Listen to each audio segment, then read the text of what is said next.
2, 1. A lot of times when I hear people talk about golf they don't play, they call it boring and slow, but I find this game so much fun, and it's something you can do for the rest of your life. It's fun whether you're playing out competitively or out with your friends just having a good time. There's a lot to learn about the game, so let's head to the course and find out what it's all about.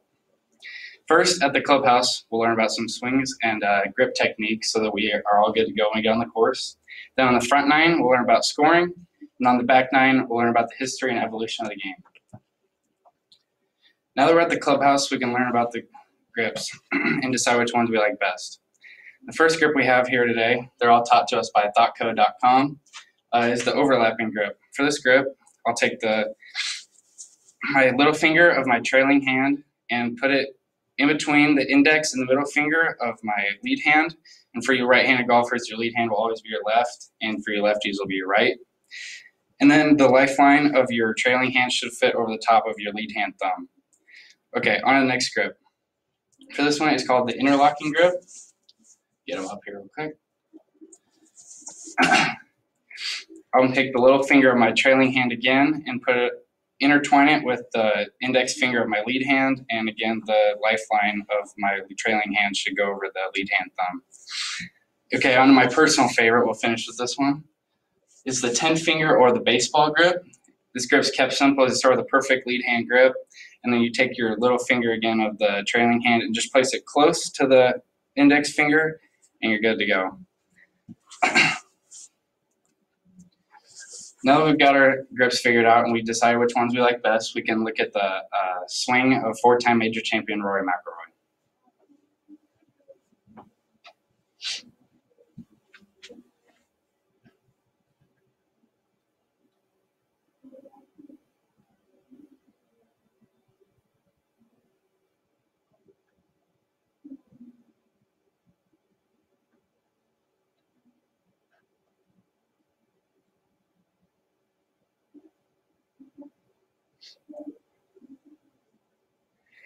Rory shows ideally what a perfect swing would look like.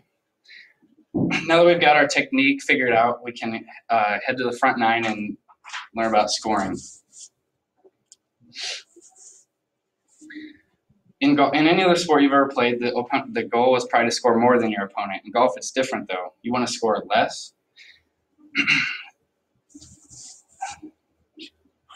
There's a par for each hole, and the goal is to shoot the lowest possible. So if you shoot over the par on that specific hole, you're at +1, +2, or however many you went over. And if you shoot under the par on that hole, you're at -1, -2 usually.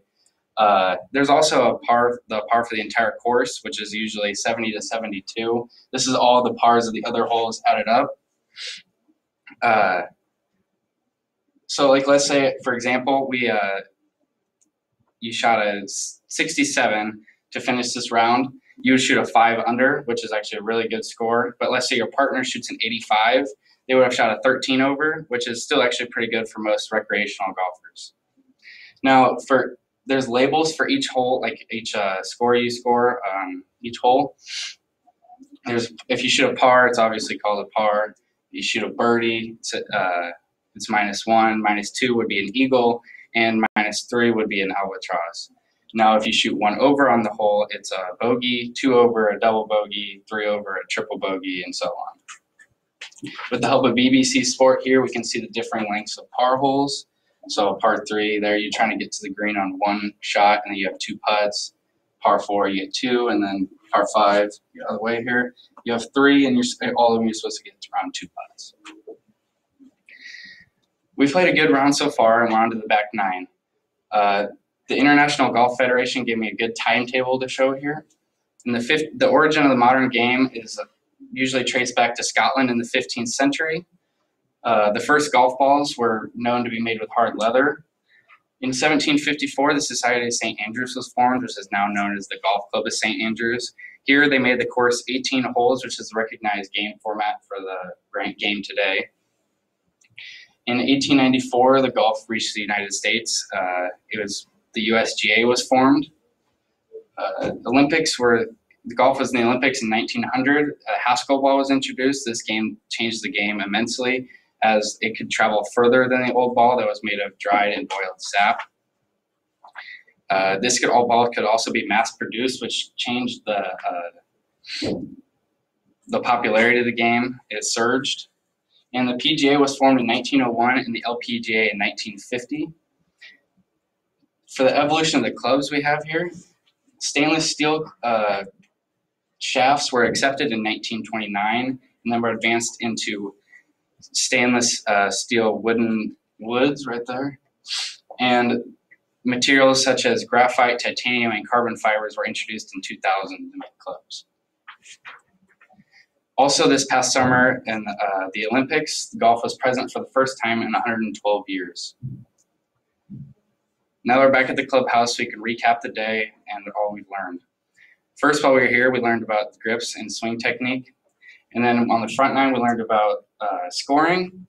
And on the back nine, we learned about history and evolution of the game. After a fun day out on the course, we can call it a day and relax in the clubhouse. Thank you.